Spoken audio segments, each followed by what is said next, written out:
Welcome back to Bike Tach, the channel that brings you raw, unfiltered motorcycle news. Today's story is sending shockwaves across the entire biker community. One woman, once hailed as a potential savior of Harley-Davidson, may have instead caused irreversible damage to the legendary brand.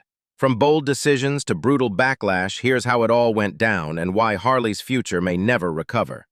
The woman behind the name. Her name is Joelle Emerson. A rising star in corporate America, she was brought in by Harley-Davidson's board as a progressive consultant and advisor to help rebrand and restructure the century-old motorcycle icon. Her resume was impressive: diversity leadership, modern marketing, and corporate innovation. But what looked good on paper didn't translate well on asphalt. The radical shift in brand identity. One of Emerson's first moves was to push Harley-Davidson toward a more inclusive and diverse future. This meant scaling back marketing aimed at traditional biker culture and shifting focus to urban riders, eco-conscious consumers, and younger professionals. The move alienated the brand's core audience, lifelong riders who saw Harleys as symbols of rebellion and freedom, not quiet commuting. The live wire gamble. The launch of the live-wire electric motorcycle was the breaking point for many. Emerson championed the project, calling it the Tesla of motorcycles. But with a price tag north of $22,000 and performance that couldn't match the rumble of a V-twin, hardcore riders rejected it outright. Sales flopped, and dealerships were left with unsold inventory and massive financial losses. Dealer revolt and layoffs. Across America, Harley dealerships began rebelling. Longtime dealers complained of slashed margins, lack of support, and the betrayal of the brand's heritage. Many went out of business.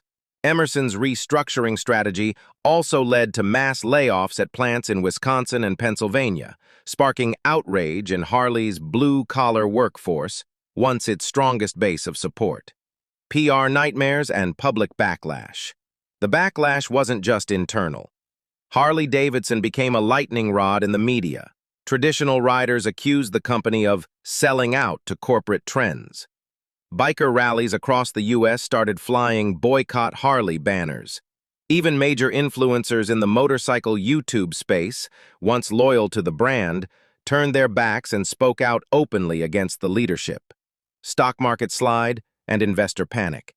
Harley's financials soon reflected the damage. Stocks slid sharply, losing nearly 40% of their value in just 18 months. Investors demanded answers. Emerson, once touted as the visionary, was suddenly the scapegoat. Shareholder lawsuits loomed, and confidence in the company's direction reached an all-time low. Exit strategy. Too little? Too late?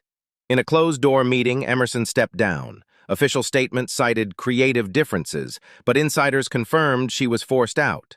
Her departure didn't calm the storm.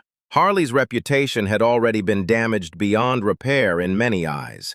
The brand that once defined American motorcycling now stood at a crossroads, bleeding money, credibility, and loyal fans. What happens next for Harley-Davidson?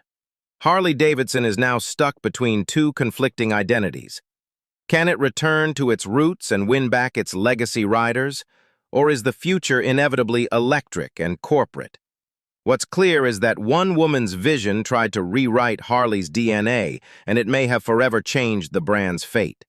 Final thoughts: legacy or lost cause? Joelle Emerson's time with Harley-Davidson will go down as one of the most controversial chapters in the company's history. Whether she destroyed the future or simply exposed the inevitable decline remains a hot debate. But one thing is certain: Harley-Davidson is no longer riding on the same road it once did.